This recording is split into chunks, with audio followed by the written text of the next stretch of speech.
Have you ever wondered if you're doing better or worse than everyone else when it comes to money? Maybe you're lying awake at night thinking about your bank account balance, wondering if other people your age have more saved up than you do.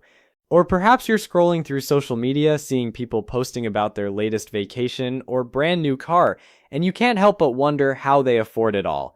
Well, today I'm going to pull back the curtain on the financial reality of the average person, and I guarantee some of these numbers are going to shock you. Some might make you feel better about your situation, while others might be a serious wake-up call. Either way, by the end of this video, you'll have a crystal clear picture of where you stand financially compared to everyone else. My name is Stan, and I help people understand money, personal finance, and building wealth. If you're interested in getting your finances on track, and maybe even getting ahead of the pack, make sure to subscribe to the channel and hit the like button if this information helps you out. Before we dive into these eye-opening statistics, let me ask you something. When you think about the average person's financial situation, what comes to mind? Do you picture someone who has their act together, steadily building wealth and preparing for retirement? Or do you imagine someone who's basically living paycheck to paycheck, hoping everything works out in the end? The truth is, most of us have no idea what normal actually looks like when it comes to money. We might have assumptions based on what we see around us, but the reality is often very different from what we imagine. And here's the thing that makes this whole topic so fascinating. Understanding these numbers isn't just about satisfying your curiosity, it's about giving you the information you need to make better decisions with your own money. Think about it this way. If you're trying to get in shape, wouldn't you want to know what the average person weighs or how much they exercise? If you're trying to improve your grades, wouldn't you want to know how you compare to other students? Money works the same way. When you understand where you stand compared to everyone else, you can make more informed choices about your spending, saving, and investing. So let's start with something that affects every single working person in this country: income. When you cash your paycheck every 2 weeks, are you earning more or less than the typical worker? According to the most recent data from the Bureau of Labor Statistics, the median weekly earnings for a full-time worker came in at just over $1,000. That works out to roughly $52,000 per year before taxes. Now, let me break that down a bit more. We're talking about individual income here, not household income, which would include a spouse or other family members who might be working. And when we say median, that means half of all workers earn more than this amount and half earn less. It's the middle of the pack.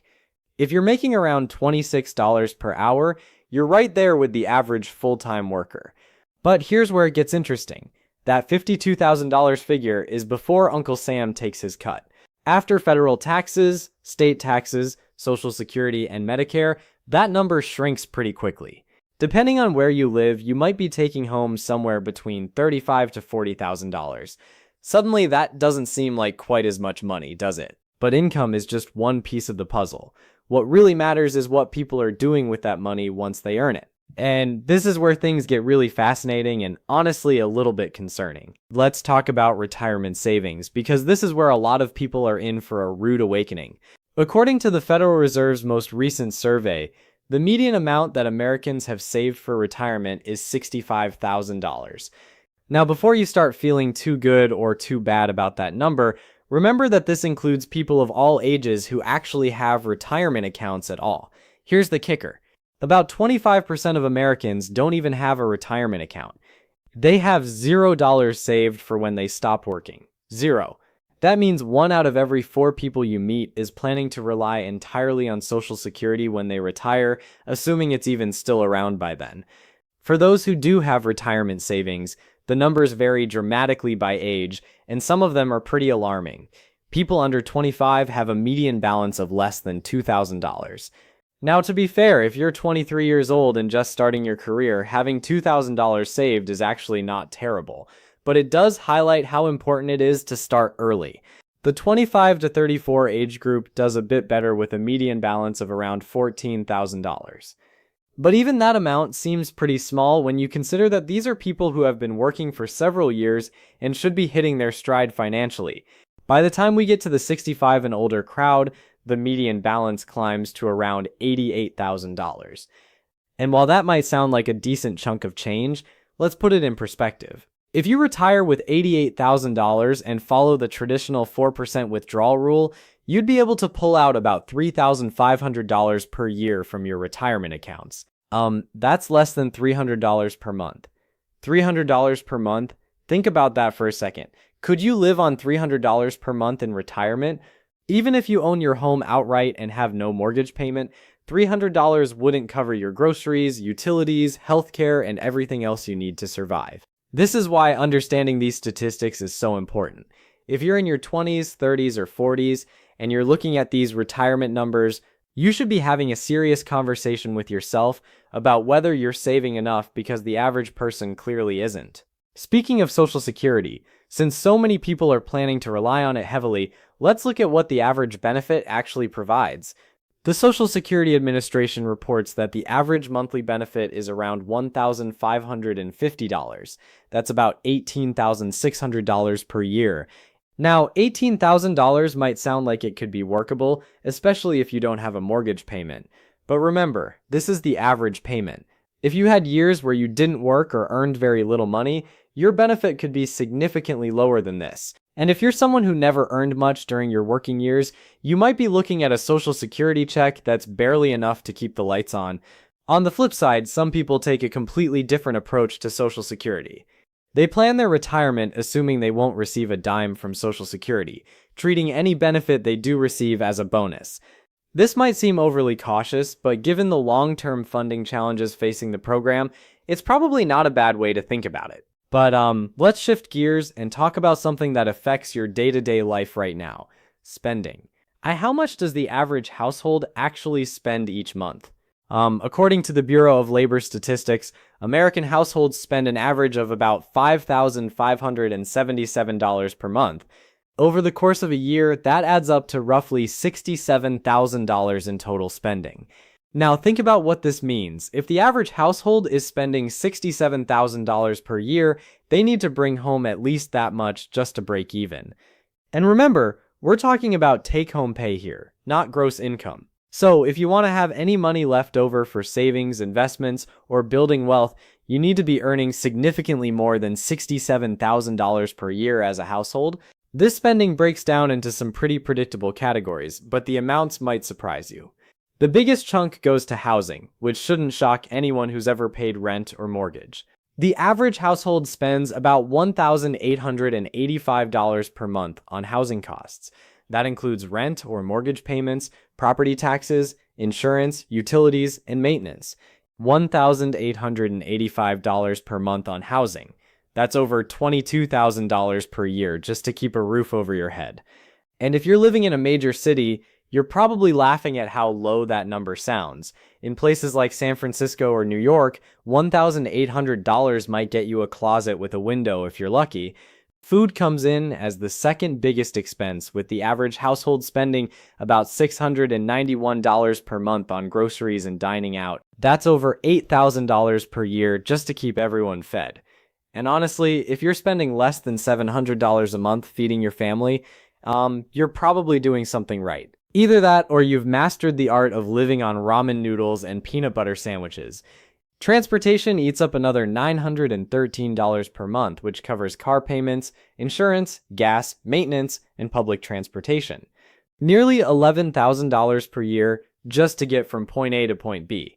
And this is why some financial experts suggest that your housing and transportation costs combined shouldn't exceed 50% of your income. When you add up that $1,800 for housing and $900 for transportation, you're already at $2,700 per month. And we haven't even talked about anything else yet. Now, let's dive into something that can make or break your financial future: credit scores. Most people know they should care about their credit score, but they might not know where they actually stand compared to everyone else. According to Experian, the average FICO score in America is 715, which is actually pretty solid.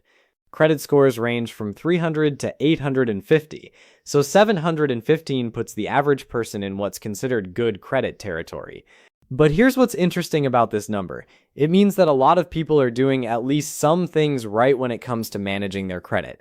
They're generally paying their bills on time and keeping their debt levels reasonable. But don't let that 715 average fool you into thinking everyone has their credit situation figured out. There are still plenty of people walking around with scores in the 500s and 600s, wondering why they can't get approved for decent interest rates on anything. Your credit score affects everything from your mortgage rate to your car loan terms, and even some employers check credit scores before hiring. The good news is that maintaining a decent credit score isn't rocket science. Pay your bills on time, don't max out your credit cards, and avoid opening new credit accounts every time you want to save 10% at the checkout counter. It's really that simple. But somehow a significant portion of the population still manages to mess it up. Speaking of credit, let's talk about the elephant in the room, credit card debt.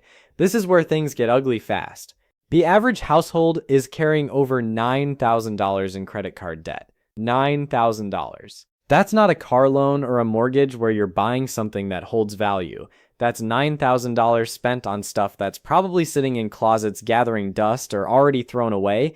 What makes this even more painful is the interest rates on credit cards. We're talking 15, 20, sometimes 25% or higher. If you're paying 20% interest on $9,000 in credit card debt, you're throwing away $1,800 per year just in interest payments. That money that could be going toward building wealth, but instead it's making credit card companies rich. Here's the thing that really gets me about credit card debt. Most of it comes from buying things people don't actually need.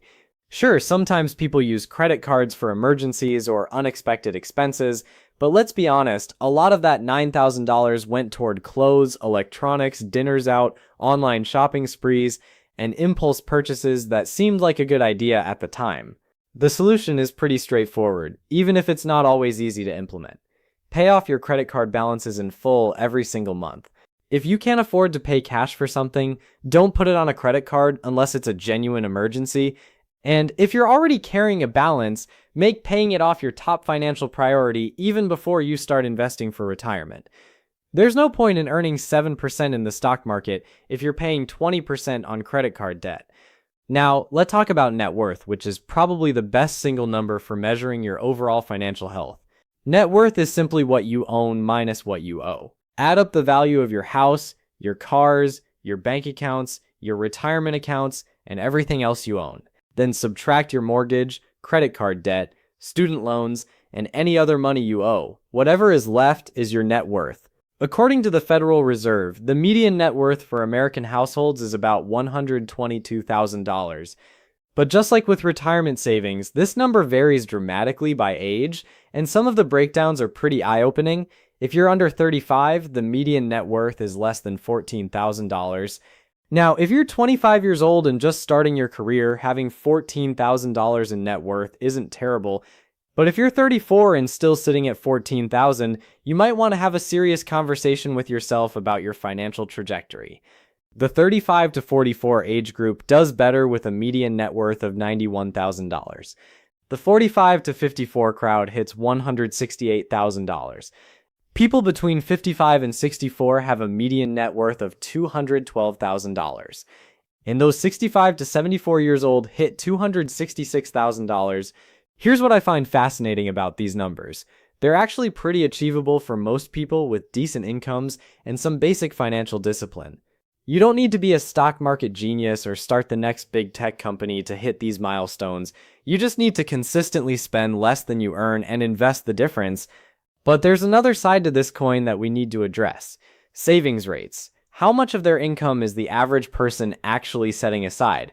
The Bureau of Economic Analysis shows that Americans save about 6% of their income after taxes. 6%? That's it. If you're saving 6% of your income, and some of that needs to go towards short-term goals like buying a car or making a down payment on a house, there's not much left over for long-term wealth building. Consider this. The average down payment on a home is $62,000. The average kitchen renovation costs $26,000. A new car averages over $47,000. If you're only saving 6% of your income and you need to fund all these shorter-term goals, how much is actually making it into your retirement accounts? Most financial experts suggest saving at least 10 to 15% of your income specifically for retirement, and that's on top of whatever you're setting aside for other goals. If you want to retire early and not have to work until you're 70, you probably need to be saving even more than that. This brings us to something that might surprise you. Retirement age. When do you think most people actually stop working? If you guess 65, you'd be close, but not quite right. According to recent data, the average retirement age in America is 61. Now, that might sound pretty good at first. Who wouldn't want to retire at 61 and spend their golden years doing whatever they want? But here's the catch. Most people can't collect their full Social Security benefits until age 67. So if you're retiring at 61, you've got 6 years to bridge that gap somehow. And if your retirement savings look anything like those median numbers we talked about earlier, those 6 years might be pretty lean. Here's another way to think about it. If you start working at 22 and retire at 61, you've been in the workforce for 39 years. That's nearly 4 decades of getting up early, commuting to work, dealing with bosses, sitting in meetings, and doing whatever it is you do to earn a paycheck. After all that time, you finally get to retire with maybe $88,000 in your retirement account, which we already established gives you about $300 per month to live on. Does that sound like a good deal to you? Because honestly, it sounds like a pretty raw deal to me. But here's where it gets even more interesting. The Social Security Administration says that someone who reaches age 65 can expect to live another 19 to 21 years. So if you retire at 61, you might have 25 years or more of retirement to fund. 25 years is a long time. That's longer than most people's entire career up to that point. And here's the question that should keep you up at night. How many of those 25 retirement years are you going to be healthy enough to actually enjoy? At 61, there's a decent chance you're still in good shape. But what about at 71 or 81? Time has a funny way of catching up with all of us, and the activities you can do at 65 might not be the same ones you can handle at 75. This is why understanding these financial statistics isn't just about satisfying curiosity, it's about recognizing that the average person's approach to money isn't working very well. When the typical American has less than $90,000 saved for retirement and is carrying $9,000 in credit card debt, something is seriously wrong with the picture. But here's the good news, and this is why I wanted to share all these numbers with you. Once you know what average looks like, it becomes pretty clear how to do better than average. And doing better than average doesn't require some magical formula or secret knowledge that only wealthy people possess. If you're consistently saving more than 6% of your income, you're already ahead of most people. If you're avoiding credit card debt, you're way ahead of the game. If you understand what you're investing in and you're actually putting money into retirement accounts on a regular basis, you're lapping the competition. The reality is that most of these statistics are pretty achievable to beat with some basic financial discipline. You don't need to earn a 6-figure salary or inherit money from a rich relative. You just need to be more intentional about your money than the average person. And frankly, that bar is set pretty low. Think about it this way. If the average household is spending $5,500 per month and you can figure out how to live comfortably on $4,500 per month, you've just freed up $12,000 per year for savings and investments. Do that consistently for a few decades and you'll be in a completely different financial league than most of your peers. The same principle applies to all of these statistics.